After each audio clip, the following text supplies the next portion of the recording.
Happy Hmong New Year. I wish y'all have an awesome one, and if y'all already had yours, I hope it was awesome as well. I wanted to take this time to answer a couple of questions I got regarding my stories. People asked if some of my stories are fiction, and to answer that, yes, some of my stories are fictional. I don't have a huge following, so I rarely get submissions. However, my content isn't based on real stories. I just want to be able to put out good stories even if they are fiction. There was another question about if I read off a script, and to answer that, yes, I do read my recordings. I don't have the luxury to memorize every detail in the stories. I work, I have a family, and I'm currently studying for a certification, so I'm very busy. I've just been lucky enough to produce some content for the channel, and I thank my listeners for their support because without them, I don't know if I would have gotten this far. I say that, but this channel is still very new.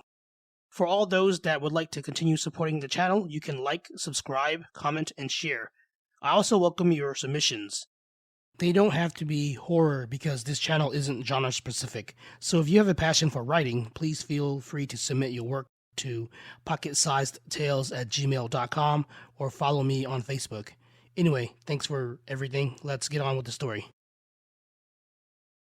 Grandma's Scary Episodes. Hello, my name is Linda. I remember my grandma as a sweet, soft-spoken, warm, and loving person. She was quite the jokester at times, too. I never knew my other grandparents from either my dad's or mom's side. My dad's parents both passed away in Laos before the Hmong came over to the United States. The only one I've ever known was my grandma from my mom's side. I'm sure the grandparents from either side had brothers and sisters too, but I've never met them. For all I know, they may still be in Laos or Thailand. I'll have to ask my parents about them someday. Thinking back, my siblings and I were lucky to have a bond with Grandma. It's something other kids have never experienced. Take my cousins, for example. Because they lived out of state, they aren't as close to Grandma, since they rarely saw her. I'm not saying that to put anyone down, it's just that I'm thankful for it. It affected all of us when Grandma passed away, especially my siblings and I, because she lived with us and practically raised us. She was pretty healthy and fairly active. Grandma would go on walks around the neighborhood or the park nearby, and sometimes we'd go with her. Unfortunately, the older we grew, the less we took walks with her. At the front of our house was a porch with a short set of stairs. One day, while coming back from her walk, she slipped and hurt herself pretty bad. I fell on it before and it hurt like hell, so I can only imagine what it must have been like for her. Thankfully, the neighbors' kids were playing outside at the time and witnessed the whole thing. They ran and told their parents, who came over to help her, and that was when we found out. Grandma was rushed to the hospital. She had a gash on her head and had to get stitches. She also had a handful of bruises and a broken hip. It took a long time, but Grandma eventually healed. However, she was never the same after that. She had to use a walker to get around and became addicted to the pain meds, so my parents had to hide it from her. Grandma became easily agitated due to her addiction and was constantly rummaging through cabinets and drawers for her meds. Life went on like that for about half a year leading up to her death. In the last month of Grandma's life, things got really bizarre. I've seen movies and stuff, but never in my life had I ever experienced anything paranormal or spooky. That and my siblings and I were raised Christian, so I was never superstitious about stuff. I'm also not oblivious to a lot of the common Hmong superstitions because I still have relatives who follow the old ways. Each of my siblings had their own experiences with Grandma during that month. I could recall my first episode. It was 7:45 on a chilly autumn night. I was attending college at the time and was studying in my room until I got hungry. I stopped in the kitchen to make myself a sandwich, then brought it into the living room with a glass of milk. The living room had a sofa set. One of them was placed against the wall on the right side of the TV. Directly behind it was a large multi-panel window. Although it was already dark, the window blinds were still open, and the curtains were secured to the sides. The other sofa was directly in front of the TV with a coffee table in between. Grandma had her walker and was staring out the window when I came in. I sat myself in front of the TV and placed the plated sandwich and glass of milk on the coffee table. As I ate, I tuned into the news. Halfway through my sandwich, I noticed her waving at someone and was curious about who or what she was waving at. So I asked, Tai, Grandma, who are you waving at?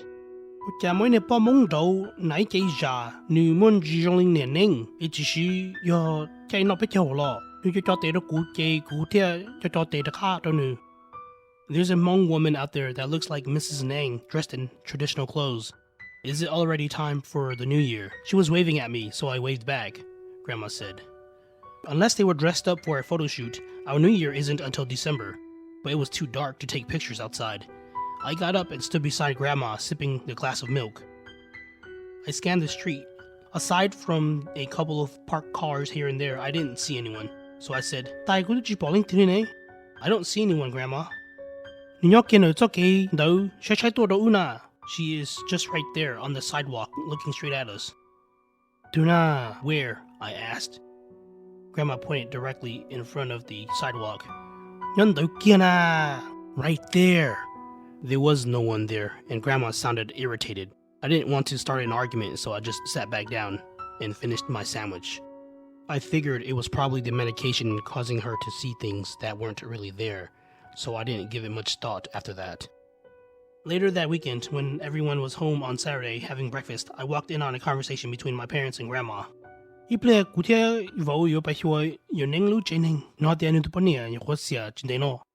In a bit, we are going to visit Mr. Nang's family. His wife just passed away a couple days ago, Mom said to Grandma. I just saw her in front of the house the other night, replied Grandma. Don't say stuff like that, Mom. It's not polite, Mom said. What do you want me to say? It's the truth, I did see her, exclaimed Grandma. Goosebumps slithered throughout my body when Mom mentioned that Mrs. Nang had died. It didn't help with Grandma going on about seeing her. Regardless, there was no way she could have gotten dressed in traditional Hmong clothes and was walking around outside that night. At least not on her own. Mrs. Nang was the wife of one of our neighbors across the street. I didn't know the family well, but I knew the wife had been sick for a while, and she was constantly in and out of the hospital. She couldn't get around without assistance. The couple were probably in their late 50s, and their kids were all grown up. It was sad. I worked retail, so sometimes I'd get home late. It was midnight when I got home from work. All the lights were off except for the porch light. Everyone was asleep, or at least in their rooms. Our house had 2 floors, and it had 4 bedrooms and 3 bathrooms. All the bedrooms were upstairs except for one. Not including the master bathroom, there was a bathroom on each floor. My siblings shared a bedroom while I had my own. The only one who slept downstairs was Grandma because she couldn't climb the stairs without help. I got inside, locked the entry door behind me, then turned on the light to the living room so that I could make my way to the staircase. When I flipped the light on to the staircase, I almost had a heart attack. Standing at the top of the staircase was Grandma. She didn't even have a walker. Grandma,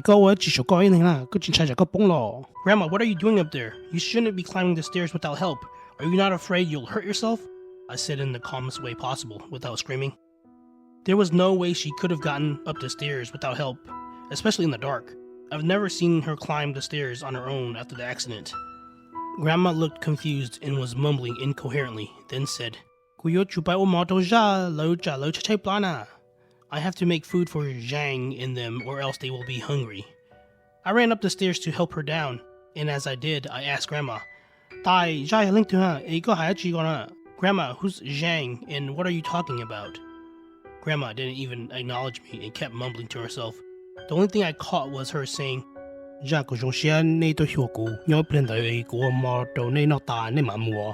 Zhang, I am so happy y'all came to visit. I will make some food. Please stay for dinner before y'all go.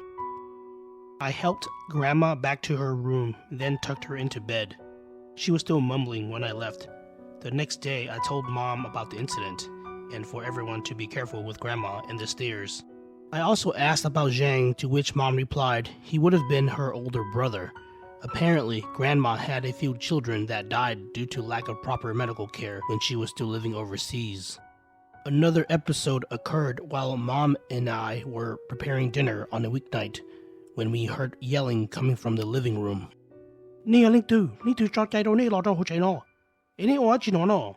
Who are you people? No one invited you. What are you doing here? Grandma shouted. There was a moment of silence. Then she yelled, "Kuchintonei Kuchipone! I'm not coming with you. I don't know you. Have you no shame?" My 16-year-old brother ran into the kitchen. "You better go see what's going on with Grandma. She's tripping big time." Mom and I rushed into the living room and saw her facing the front door, raising an arm with a sneaker in hand as if she was about to strike someone. Grandma spat, then yelled, "Pee! You better leave or else your bones will break." I've known Grandma all my life and have never seen her act in such a manner. There were so many things happening at once. We were yelling and pleading for Grandma to put the shoe down while she was still yelling at the invisible people at the door. Then she turned back and threatened to beat us for letting them in, only to turn back towards the door. Grandma shouted, then threw the shoe. "If you don't run, you die."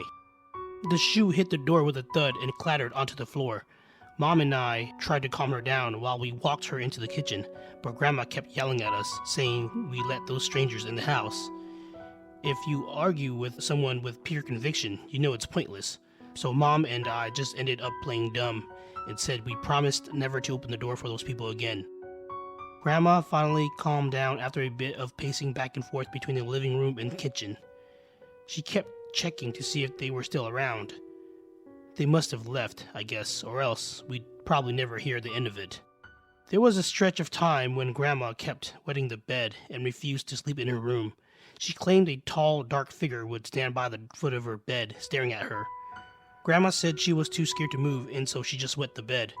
It eventually escalated beyond her room, and every so often she'd get frightened, then point toward a direction and say, "Who's standing over there? Look." As always, whenever we looked, there was nothing. Suffice it to say, whenever she had an episode, it would creep us out. Mom and Dad finally had a prayer session once every week from the congregation. Their prayers and support helped us a lot through such a difficult time for the family. I don't know if we would have been able to get through it without them. The episodes didn't stop completely, but they were minimized.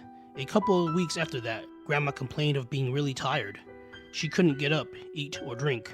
My parents rushed her to the ER one night, but sadly, she never made it there. As sad as we all were, I'm glad she's no longer suffering. I've heard stories from the Hmong community about loved ones being visited by deceased members of their own families, ghosts, and demons before they pass away, but I'm not sure how true that is. Despite how spooky or creepy Grandma's episodes were, till this day I maintain the stance that the accident did something to her mentally, which contributed to her becoming senile and unstable. Those are just my thoughts. And that concludes this episode's story. If you've experienced anything like this, what are your thoughts on it? Please share your thoughts and opinions in the comments below.